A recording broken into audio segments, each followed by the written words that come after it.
me di cuenta que hay mucha gente que no sabe qué es lo que está pasando en Ucrania, ni por qué está pasando lo que está pasando en la guerra de Ucrania, que en una parte del mundo se llama guerra y en otra parte se llama conflicto, lo cual da a entender de que algo raro está pasando. Entonces, la propuesta que me dio por pensar, a ver qué te parece, es la siguiente.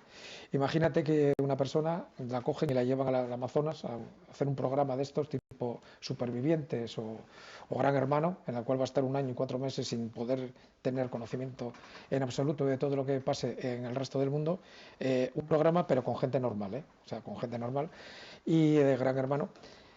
Y viene, cogen el helicóptero, vienen aquí, lo ponen aquí delante con el público que nos está viendo hoy y dice, hay guerra en Ucrania. Y tú le tienes que explicar, es que lleva un año y 4 meses sin tener ningún tipo de información, cómo se ha podido iniciar ese conflicto en el centro de Europa prácticamente en pleno siglo XXI.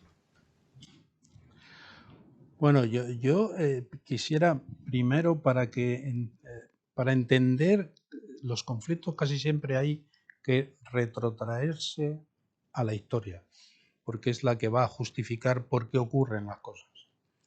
El sentimiento o la rivalidad con Ucrania de Rusia es una cuestión histórica, no es una cuestión de ahora. Entre otras cosas porque en Ucrania nace la Rus de Kiev, que es la que forma el primer conglomerado de eslavos del mundo, de países eslavos del mundo. Y la rivalidad rusa ha sido permanente por adjudicarse esto. Hechos históricos de ataques a Ucrania, pues el zar Alejandro II prohibió escribir en ucraniano, los bolcheviques anularon la Rada, que es el parlamento ucraniano, Stalin asoló Ucrania, la convirtió en el granero de Rusia y de ahí robaban, se llevaban el grano a Rusia y resultado de ese proceso de colectivización agrícola y del robo del grano, pues el resultado de entre 2,5 y 3 millones de muertos de hambre. Pero además, paralelamente, hacían dos cosas tan miserables o más que esto, que era la persecución de la intelectualidad ucraniana, lo que ellos llaman inteligencia, obviando que, por ejemplo, Bulgakov, este gran escritor, era ucraniano, muchas de las personalidades eran ucranianos. Ahí mantenían una rivalidad, pero aprovechándose de ellos. Y la creación de una oficina alrededor de toda Ucrania. Y estos datos es importante que los sepamos porque estos arraigan en el corazón de los ucranianos.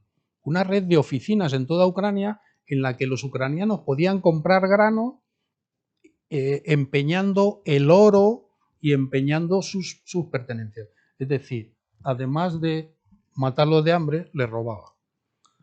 Bueno, en la Segunda Guerra Mundial, Ucrania es asolada, atacada por los nazis, prácticamente aniquilan a toda la población judía ucraniana y, por supuesto, como ocurrió en toda Europa, hubo gente que colaboró con los nazis y gente que estaba en contra de ellos. ¿Pero por qué hay gente que colabora con los nazis? Porque estás en una guerra, ocupan tu país y te estás jugando vivir o morir. Pero en la campaña de propaganda, que todos habéis percibido de uno y otro bando, Rusia utiliza la palabra desnazificar Ucrania. La utiliza Rusia, que de 1939 a 1941 firmó un acuerdo, el acuerdo Ribbentrop-Molotov, de no agresión con la Alemania nazi y de división de Polonia para las dos partes. O sea, los que colaboraban con los nazis acusan ahora o utilizan siempre el tilde de los ucranianos nazis, ¿no? Pero bueno, esto forma parte de la propaganda. Se produce el memorándum de Budapest. Esto es importante. Ucrania era la tercera potencia nuclear del mundo.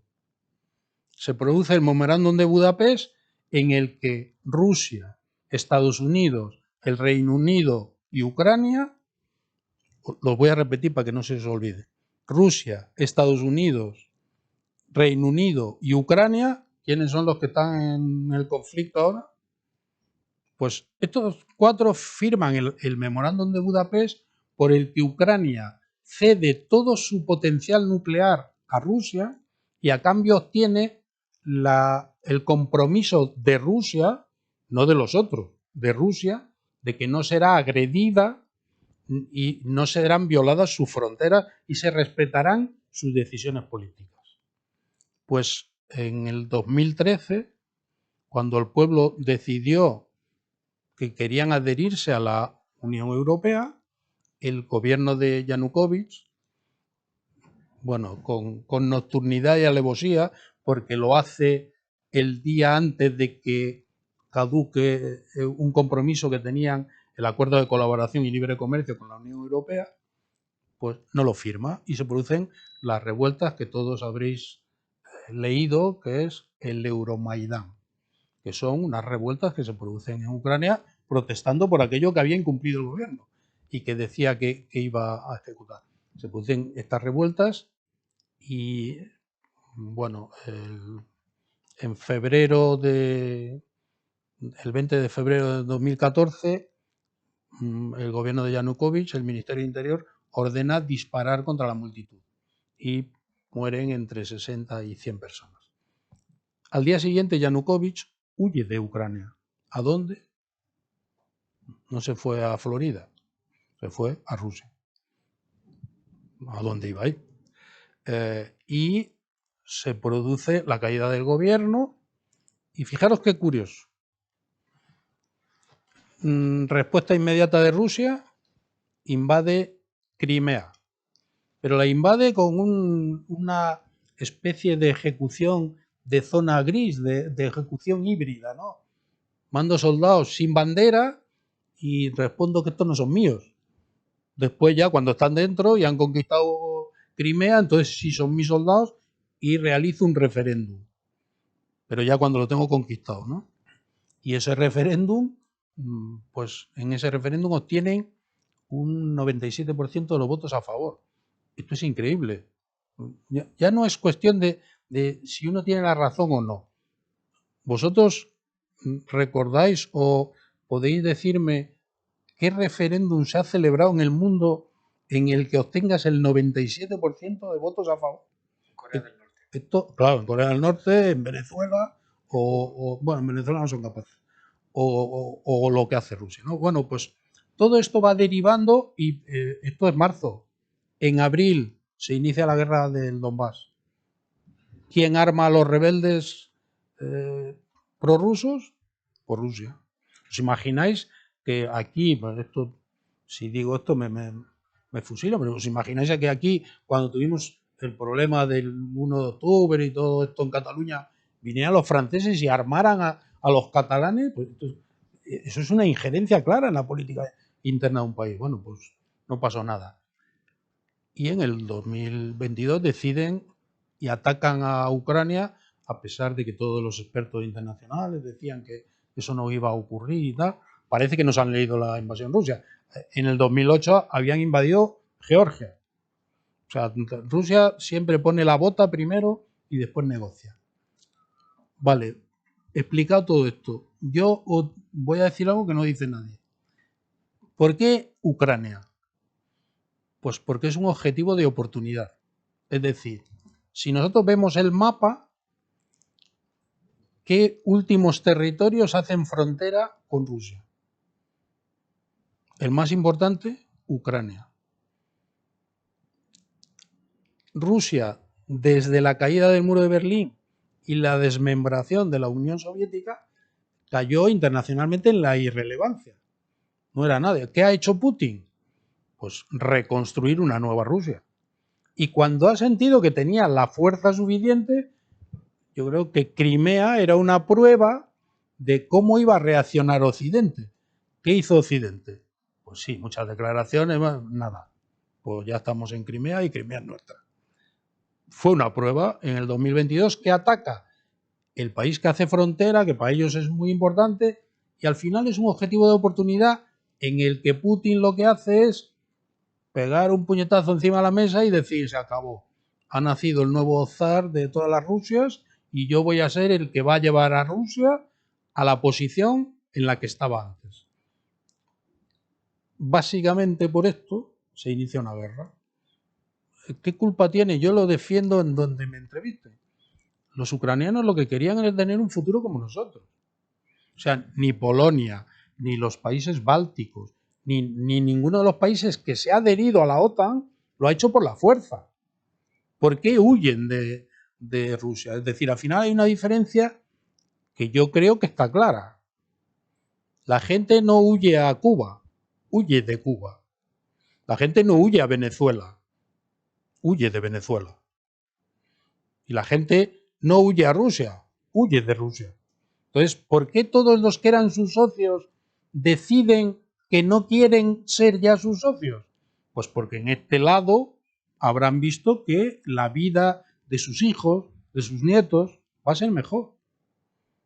Y lo decidieron libremente. ¿Qué hace Rusia? Pues atacar un país. Bueno, sí, Naciones Unidas lo ha censurado, pero siguen masacrándose. No quede esto con que yo soy partidario de la guerra. Yo creo que la guerra debería de terminar cuando terminemos esta entrevista. Porque ahí se muere gente, se mueren personas todos los días. Y en las redes sociales nos hemos acostumbrado a algo que a mí me parece que no debería de ocurrir, que es se retransmiten vídeos de cómo se matan soldados, de cómo se hacen ataques todos los días, deshumanizando la muerte. Que lo que están muriendo ahí, sean rusos o ucranianos, son personas, son seres humanos. Y lo estamos tomando ya como si fuera un videojuego. Ah, mira qué bonito, un dron tira una granada y mata a 5 rusos. Pues no tiene nada de bonito, aunque sean rusos o aunque sean ucranianos. Estamos deshumanizando la información. Y esto no puede ser, ¿no? Pero yo transmitiría algo que creo que... Porque todo esto que yo he dicho no lo digo yo, lo dice la historia. Porque si lo digo yo, me convierto inmediatamente en un nazi pro-ucraniano. Porque en la política de hoy o estás en un lado o estás en otro. No hay, lo veis en la política española, ¿no? Entonces, ¿yo qué es lo que defiendo? Algo que no se puede cambiar. Y es que hay un agresor y un agredido. Y eso no se puede cambiar. Lo hemos vivido y lo estamos viviendo en nuestro país. Es decir, no pueden darnos lecciones los que antes mataban a las personas. Pues está ocurriendo. Los que antes mataban ahora nos dan lecciones de democracia. Oiga, no, a mí no me dé usted lecciones. Porque ustedes han matado a 1000 personas. Y yo entiendo que la sociedad tenga que asumir esos costes. Pero no asumir que usted me dé lecciones a mí. No podemos justificar que la geopolítica es la geopolítica de la maldad, de la crueldad, de la muerte. Es verdad que al final esto es la política del débil y del fuerte, pero si nosotros asumimos esto, entender vosotros que sois jóvenes que la política del débil y el fuerte es la política del mundo animal. Y nosotros somos personas. Si no somos capaces de pelear contra esto y somos capaces de justificar que un país invada a otro, porque yo no lo llamo ni guerra ni conflicto, es una invasión, que un país invada a otro y mate a cientos de miles de personas, pues estamos en una sociedad o en una humanidad compleja.